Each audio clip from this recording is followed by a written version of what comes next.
দুইজন বিডিআর মারা গেছিল। বিএসএফ 297 জন।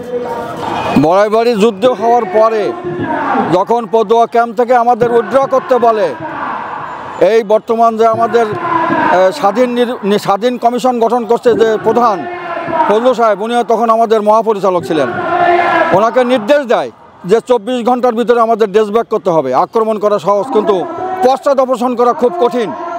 পশ্চাৎ অপসারণ করা খুবই কঠিন, কারণ আক্রমণ করা যায়। পশ্চাৎ অপসারণ করলে কোনো পার্টি পজিশনে থাকে, আবার কোনো পার্টি ব্যাক করতে, এরকম কমপক্ষে 18 ঘন্টা সময় লাগে আমাদের পশ্চাৎ অপসারণ করতে। মাত্র 500 গজ দূরত্ব।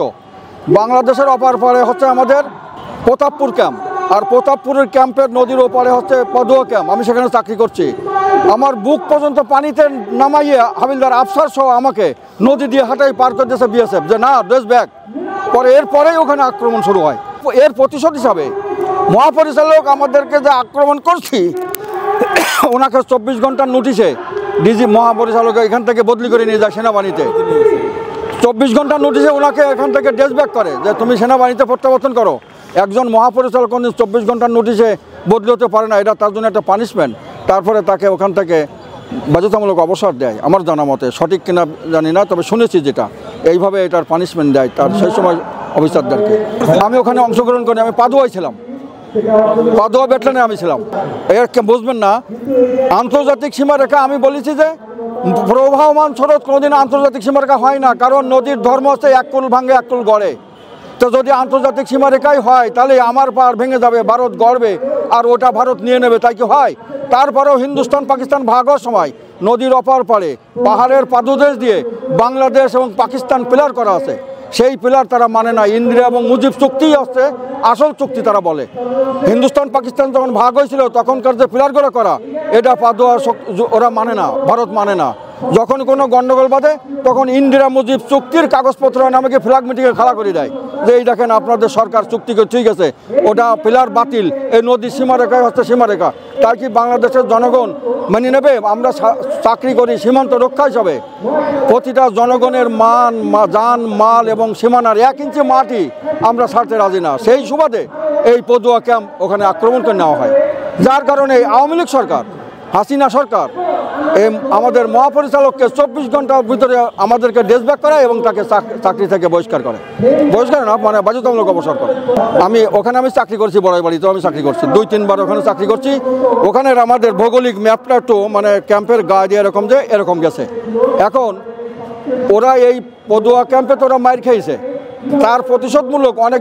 যখন আমাদের প্রত্যেক সীমান্ত এলাকায় রেড অ্যালার্ট জারি করা হয় যে পদুয়ার পরিপ্রেক্ষিতে বাংলাদেশের যে কোনো সীমানায় হয়তোবা ওরা আক্রমণ করতে পারে, যার জন্য আমাদের বিডিআররা এই প্রস্তুতিমূলক ব্যবস্থা নেয়। এবং যুদ্ধের কতগুলো কলাকৌশল আসে যে শত্রুপক্ষ যদি অত্যন্ত বেশি হয় তার সেক্ষেত্রে আমাদের পেন ডাউন থাকতে হয়, যে মনে হয় এখানে কেউ নেই, আমি যেখানে অবস্থান করি আসি, যেন শত্রুপক্ষ বুঝতে পারে যে আমরা এখানে কেউ নেই। পিন ডাউন যখন আমার কার্যকারী দূরত্বের ভিতরে আসে তখন একই সাথে ফায়ার দিয়ে ওই সমস্ত সৈনিকদেরকে নির্মূলে ধ্বংস করা হয় একেবারে, মানে ওই বড়াইবাড়ি। এবং সামনে ছিল ধান লাগানো ধান ক্ষেত।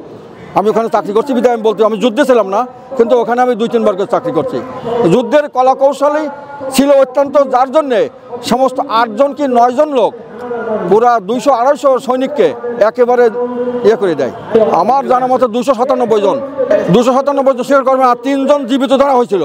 3 জন জীবিত ধরে হেলিকপ্টার করে ঢাকা পাঠানো হয়েছিল। এটা নাকি আন্তর্জাতিক আইন লঙ্ঘন করা হয়েছে। ভারত ওই সময় একটা বিবৃতি দিল যে কোনো যুদ্ধবন্দীকে ধরে মিডিয়ার মাধ্যমে আন্তর্জাতিক পর্যায়ে ফেলাও করা নিষেধ। ভারত এই ব্যাপারে খুব ক্ষুণ্ণ হয়েছিল। হেলিকপ্টারে করে তাদেরকে ভারত থেকে আবার আনা হয়েছিল, নেওয়া হয়েছিল, আমি জানি সে সময়। বাংলাদেশের ওখানে ওই ক্যাম্প কমান্ডার ছিল হাবিলদার নজরুল ইসলাম। হাবিলদার নজরুল ওখানে ক্যাম্প কমান্ডার ছিল, আর কতিপয় 7-8 জন লোক ছিল। সম্ভবত 2 জন লোক শেষ পর্যায়ে যে উকি মেরে দেখতেছিল, বাংকার থেকে উকি মেরে দেখতেছিল, সেই সময় সে গুলি লাগে। 2 জন বিডিআর মারা গেছিল। বিএসএফ 297 জন। আমি নওগাঁয় ছিলাম তখন, আমার চাকরি 35.5 বছর। আমি জেসিও ছিলাম, নাইব সুবেদার ছিলাম। অবসর না, আমি 2 বছর জেল খেটে বাড়ি গেছি। আমি ক্ষতিগ্রস্তর ভিতরে একজন। পিলখানা সম্পর্কে আমার তেমন ধারণা নেই, এটা যারা পিলখানায় ছিল এরাই বলতে পারবে। তবে এখানে মিডিয়ার মাধ্যমে, টিভির মাধ্যমে যেটুকু শুনেছি এটুকু। তাছাড়া মনে করেন এখন আর টিভিতে যখন একটা খবর প্রচার করছে যে খাগড়াছড়ি সেক্টর সেনাবাহিনী ফায়ার দিয়ে অ্যাটাক করে নিয়েছে, তখন আমাদের ওয়্যারলেস সেটের মাধ্যমে যখন খবর আসে এবং মিডিয়ার মাধ্যমে আর টিভির মাধ্যমে যখন দেখছে, তখন বাংলাদেশের সমস্ত ইউনিটের সৈনিক প্রতিরক্ষা নিজের বাঁচার জন্য, সেনাবাহিনীর হাত থেকে বাঁচার জন্য তখন তারা প্রতিরোধমূলক ব্যবস্থা নেয়। এই হচ্ছে আমাদের এই বর্তমানে এখানকার যারা সৈনিক লেভেলের আমরা আসছি, আমাদের অপরাধ এইটুকু। আর এছাড়া ঢাকা বাদে বাইরের কোনো ইউনিটে একটা লোক কোনো ক্ষতিগ্রস্ত হয়নি সেনাবাহিনীর লোক। আর যেদিনকে 25 তারিখে গণ্ডগোল করছে, আমার ইউনিটের একজন অফিসার বাদে আর 4 জন অফিসার রাতের অন্ধকারে মাইক্রো ভাড়া করে তারা এখান থেকে পালাই চলে যায় সেনা হেডকোয়ার্টারে। তাহলে যখন সেনা অফিসাররা পালাই চলে যাচ্ছে, সাধারণ সৈনিকদের মনে এই আতঙ্ক আসে কিনা যে নিশ্চয়ই আমাদের উপরে আক্রমণ আসতেছে, যার জন্য এই প্রতিরোধমূলক ব্যবস্থা নিয়েছিল। এটাই আমাদের অপরাধ, আর কোনো অপরাধ না। একটা জিনিস আছে, যখন কোনো বাহিনীর বড় ধরনের একটা ক্ষতি হয়ে যায় সৈনিক লেভেলের অপরাধের কারণে, তখন সাধারণ সৈনিকদের আসলে মনোবল কিছুটা ভেঙে যায়। যেমন দেখেন, বর্তমান পুলিশ বাহিনী যে ঘটনাটা ঘটাইছে, তাদের যে ধরনের একটা মাইক দেশে জনসাধারণ, তাতে কি পুলিশ বাহিনীর মেরুদণ্ড আছে? নাই।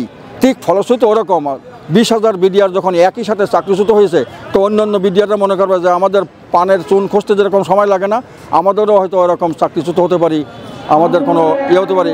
তবে রিস্ক না নিলে কোনো দিন, যে কোনো কাজে যদি রিস্ক না নিই, তাহলে কোনো দিন কামিয়াব হওয়া যায় না। এই আর কি ঘটনা।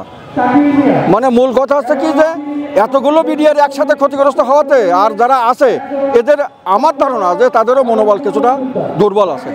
যেমন দেখেন, আমি যখন রাজশাহী ছিলাম, আমাদের একজন হাবিলদারকে এই গরু কারবারি ধরতে যেয়েছে, তারা মেরে ফেলে বিএসএফ নিজে স্বয়ং গুলি করছে।